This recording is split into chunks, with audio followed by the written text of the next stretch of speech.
And I'm asking you to absorb the drama of the contrast of life, both the tragedy and the triumph, both the sorrow and the joy, both success and failure, so that it will temper your communication for the future. If you want something to deliver, you've got to absorb it. You've got to learn it. You've got to absorb it. You've got to take it in. So that's my first skill. I'm asking you to be so intense, not to miss the drama or the occasion, though I'm asking you to soak it all up like I'm going to. I want this day stamped on my memory forever. Each day is a piece of the mosaic of your life. Don't let the pieces be missing as your life unfolds. They will be treasures for you to recall someday. Now, whether you're talking to a child to amplify the vision of the future, or whether you're talking to a prospect, or whether you're talking to the president, it doesn't matter who you're talking to. Absorb this day so you won't lose it. You'll have it. For whatever you are, let yourself be touched by the drama of life. Here's what it means. Let yourself be affected. To affect other people, you've got to be affected. To touch other people, you've got to be touched. To stir other people, you've got to be stirred. Let it happen to you. So here's the key. Let life touch you. Don't let it kill you, but let it touch you. Don't let yourself be unmoved. Don't build a wall around nothing can get through. Don't put up all the shields and all the barriers. The same wall that keeps out disappointment keeps out happiness. You can't have it both ways. You got to be Discover More Video Software Translate TV and Video Touched. You got to take the risk. Respond. I'm one of the greatest guys in the world to take to the movies. I respond to a movie. I love a good movie. Make me laugh. Make me cry. Shake me over hell. Scare me to death, but don't leave me unmoved. I'm asking you, don't be that casual. Key phrase, casualness leads to casualties. Don't be casual in gathering information. Don't be casual in the experiences of life. Don't be casual in your contact with human beings. Don't be casual in observing and absorbing and being affected by the drama of life. Don't be casual. Your life will be so narrow. Your mind will be so empty. Your spirit will be lacking. You won't have the equities of heart and spirit to deliver to a child when it needs it, a daughter when she needs it, a son when he needs it. It'll be lacking. It'll be missing. I'm asking you to be touched, absorbed, feel it. Now, here's number 3. Learn to reflect. This is an interesting skill. Deflect simply means go back over. Run the tapes again, I call it. Go back over your experiences. Go back over where you've been and what you've seen and what you've heard. Let me give you some good times to get reflect. Here's number 1. At the end of the day, take some time at the end of the day. Go back over your calendar. Go back over your to-do list. Go back over the events of that day. Who did you see and what did they say and how did you feel? Run those tapes again, both the emotion and the experience. It'll make that day valuable if you'll reflect on it at the end of the day. Next, at the end of the week, take a few hours and go back over the week, making that week more valuable to serve you in the future. Next, at the end of the month, take half a day at the end of the month, go back over your calendar. Go back over your trips, go back over the meetings, go back over the occasions, the good ones and the bad ones, the high ones and the low ones, the happy ones and the sad ones. Go back over the last 6 years, the triumphs and the failures, the wins and the losses. So, that what? You can invest that last 6 years into the next 6 years and make the next 6 years a lot more valuable.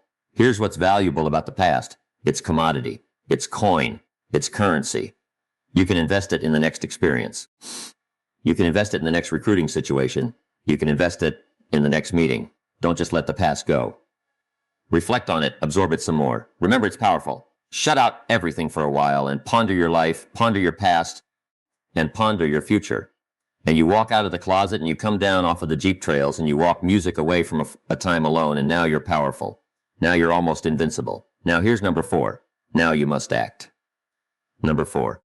Learn how to put all of this experience now into a plan, into a program. Acting is what makes all of the 3 I've talked about before valuable.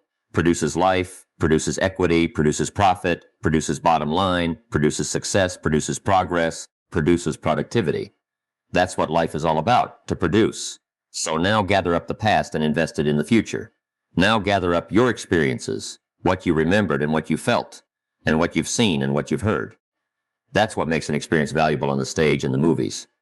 A well-written script, yes, but those emotions near the surface that can be mixed with a well-written script and affect somebody's life and touch somebody's heart and soul and move the mind and move the intellect and touch the spirit. I'm telling you, if you'll work at this, you can get good at it. It's called personal development of the best kind. Don't get lazy here.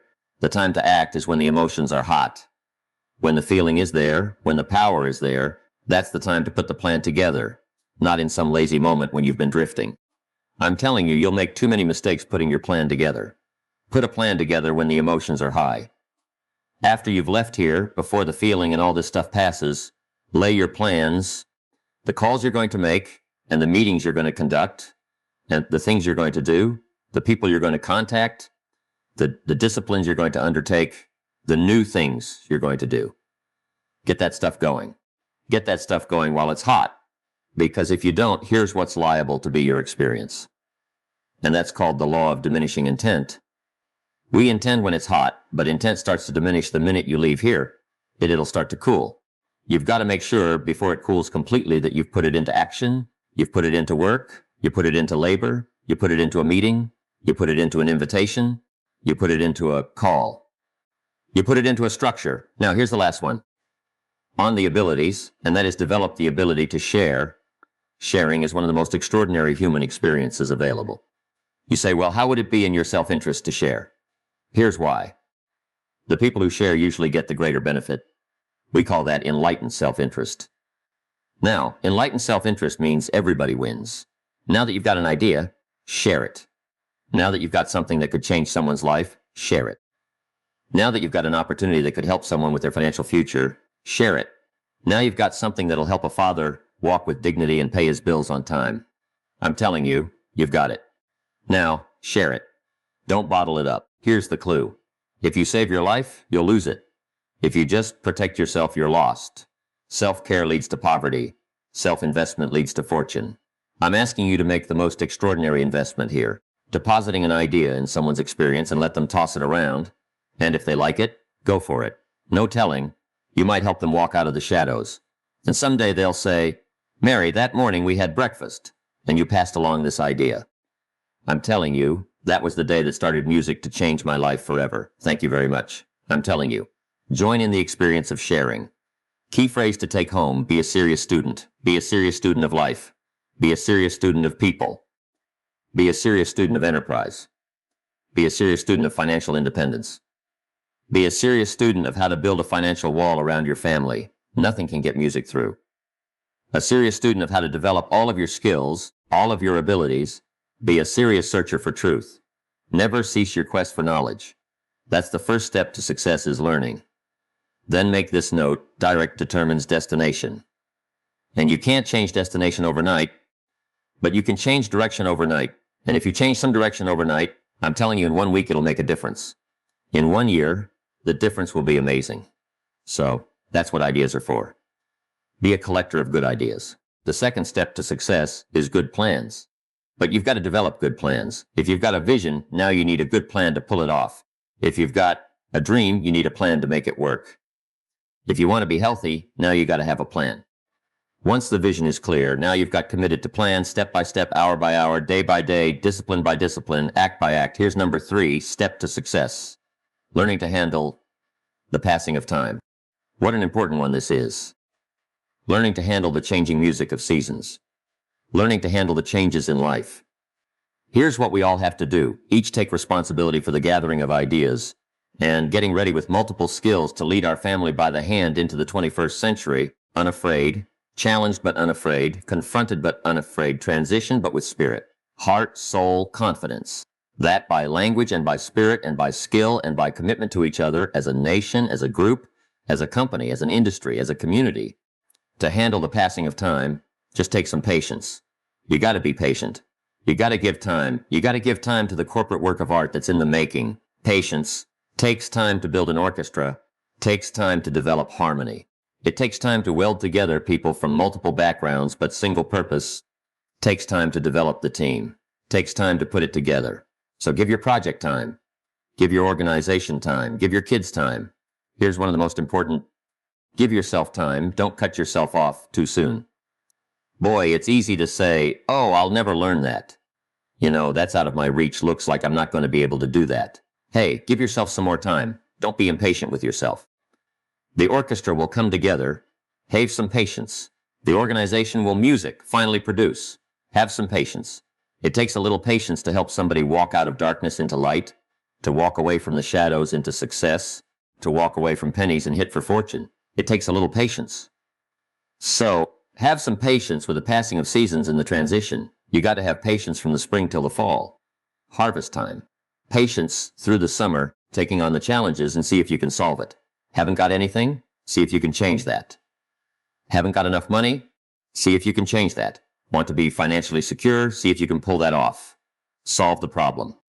That's what life is all about. Solving the problems, the challenges. Let me give you a little clue on solving problems. Sometimes it's good to take it out of your head and put it on paper. Draw a line down the center of a piece of paper and put the problem here. Just lay it out. You say, well, isn't that negative thinking? The answer is yes, you got to do some negative thinking. You got to ponder the negative side. The problem, you can't come up with good answers unless you ponder the problem. Now, you don't have to live in it. You don't have to dwell on it. You don't have to spend a year on it. But sometimes it's a good idea to list the problem, then say, is that all? Well, no. Here's a couple of others. Let's get it all in there so we can come up with good answers. Now, on this side of the paper, we got answers and solutions. And now, let me give you 3 questions to ask to solve most any problem. Question number 1, what could I do? There's no use going any further if you can solve it. And best you try to solve it yourself before you go any further. Why? Not only do you need the solution, you need the muscle. Here's what we teach in sales training. More important than a sale is the skill of sales. Right? Skills are better than sales. Sales are temporary. Skills are forever. Don't just say, I need the next sale. I need the next sale. Hey, you need the next skill. Skill will give you plenty of sales, so make sure your sales are leading to skills. Then skills lead to plenty of sales. Now, if that doesn't do it, here's number 2. What could I read? There might be a book on your problem. There might be a book on your challenge for the moment. Somebody might have spent a lifetime put in capsule form, a book that could have some answers. I'm asking you, be diligent. If you've got a problem, be diligent. If you've got a challenge, be diligent. Don't cross your fingers and say, oh, well, hope maybe. Number 1, search your own head. Search your own experience. Search your own heart and soul if you can't come up with the answers. But if that won't do it, I'm telling you, go on a search. Futures are too valuable. The quest is too important not to take the time to make the search for ideas. Now, if that still doesn't do it, here's number 3. Who could I ask? Don't hesitate to ask, but now make this additional note. Don't ask first. Go through these steps first. Don't go here first. Why? You need the muscle. You need the exercise. You need the skill. You need the process develop. The strength of the process as well as the answer. You can't believe how much help you can get from people who first of all want to know, were you willing to help yourself? That's the clue. And the reason is because we need the muscle. Haven't we heard the expression, better to be taught how to fish than to be given a fish? Why? Given a fish is temporary. Learning to fish is permanent. What you've got in your hands now, share it. What you've got in your heart, pass it on. What you've got in your deliver it. Some mistakes you've made you benefited from, help somebody. Save them from the errors of their ways. Save somebody from despair. There are some people that won't have the joys of success and power and future until you arrive. So, I'm asking you to make haste. Walk out of here in haste to conduct the next meeting, to invest in the next person's life. You'll be rewarded not only monetarily, who cares about the money? We're all going to get rich. What matters is richness of the spirit, richness of the heart, richness of the soul. Make this note. Humans have infinite capacity. No telling, we don't lack capacity.